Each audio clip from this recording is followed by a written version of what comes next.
Shiva news चॅनलमध्ये आपल्या सर्वांचे सहर्ष स्वागत। चला तर पाहूया आजच्या काही घडामोडी। निपाणी नगरपालिकेच्या स्वच्छता कर्मचाऱ्यांचे आंधळा कारभारामुळे नागरिक हैराण। निपाणी नगरपालिकेच्या बाजूलाच असलेल्या जुना मोटर स्टँड जवळील चौकाच्या ठिकाणी गेले कित्येक दिवसापासून गटार भरून तुंबून रस्त्यावरती घाण पाणी आली आहे। त्या गटारीमध्ये किडे तयार झाले आहेत व दुर्गंधीयुक्त गटार बनली आहे। त्याच्या बाजूलाच आज बाजारच्या दिवशी फळे, मिठाई विक्री करण्यासाठी सुद्धा त्या गटारी जवळ बसलेले आहेत। त्यामुळे नागरिकांचे आरोग्य धोक्यात आले आहे। त्याचप्रमाणे त्या खड्ड्यामध्ये रोज काही व्यक्ती नजर चुकीने त्या खड्ड्यात पडत आहेत।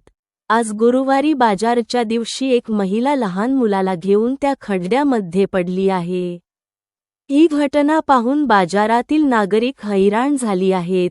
नगरपालिकेच्या हाकेच्या अंतरावर असून सुद्धा याकडे स्वच्छता कर्मचारी, नगरपालिका आरोग्य अधिकारी, आयुक्त, प्रशासन अधिकारी दुर्लक्ष का करीत आहेत? याचे नेमके कारण काय आहे हे कळेनासा झाले आहे। त्याच रस्त्यावरून नेहमी स्वच्छता कर्मचारी, नगरपालिकेचे पदाधिकारी ये-जा करीत असतात। सर्वांच्या नजरेत असून सुद्धा याकडे दुर्लक्ष का करीत आहेत अशी चर्चा सध्या सुरू झालेली आहे।